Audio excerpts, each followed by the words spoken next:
I think the way that we met Chad and Pam was unique.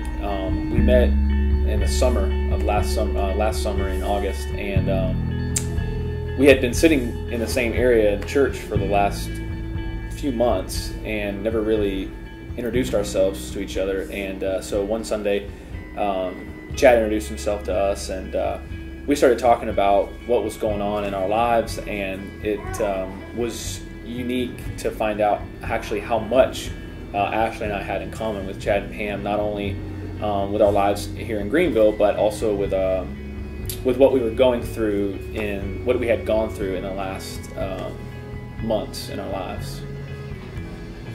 Pam and I talked a lot about how we wanted children, and how we both had a loss in that process, and we talked about just our struggles of going through that and how painful it was, but it was so reassuring to know that somebody else had gone through that, and we just connected really there, and also through work. Mm-hmm. And because Chad and I were working at that point to go through the foster system and adopt a girl out of the foster system, and Ashley worked with Child Saving, which deals with a lot of those kind of kids, and that was really neat to how to make that connection too.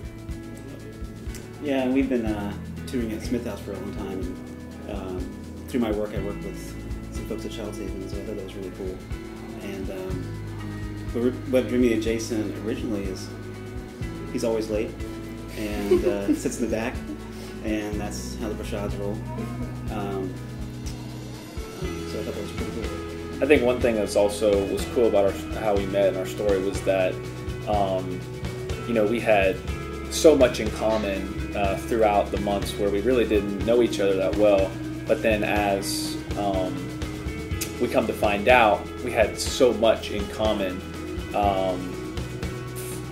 through just what had happened to us in the past months.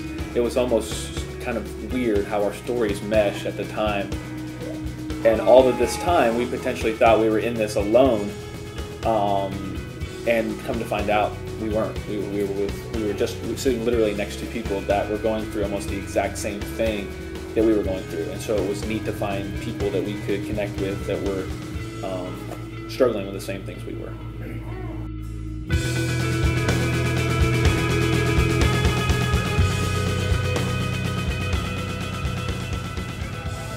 We started volunteering at the Smith House a couple of years ago, just as a way for the two of us to do something together. And through that, we really came to understand the foster system and love the kids there. And then we found out last fall that my cousin had a child, and after she was born and out of the hospital, she went directly to foster care.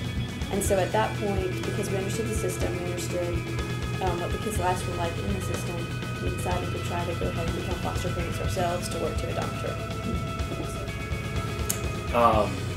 This year for us, this last year has been a challenge, and certainly something that we couldn't have foreseen in our marriage. We went through a very difficult time. Ashley got pregnant last year, which was an amazing thing for us. Something that we wanted as parents, and to become parents in our marriage. Unfortunately, about halfway through Ashley's pregnancy, there were complications, and she delivered a baby boy, our son, who unfortunately did not make it. And so it was extremely difficult on us, and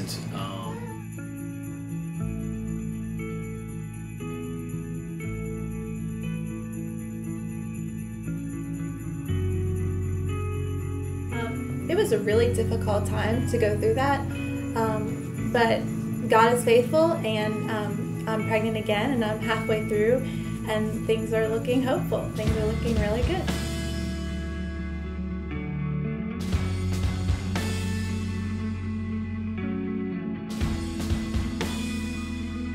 Yeah, we were kind of hesitant at first to talk. Yeah. But after we did the first week, it's been amazing. It's been really neat. And people will text us, they tell us they're praying for us, and just, you can tell they're almost as excited as we are to be able to go pick her up and all that kind of stuff. And it's been really neat. It's been neat to share share like the joy with somebody else. And I think you can definitely tell the difference in what we went through as a couple and as a group when we didn't have community group. Ashley and I weren't in a community group when we went through what we went through, and we were alone, and it was very difficult. And this time around, even though it still lingers that potential things could happen, it's just amazing to have people that have your back. It's a great thing.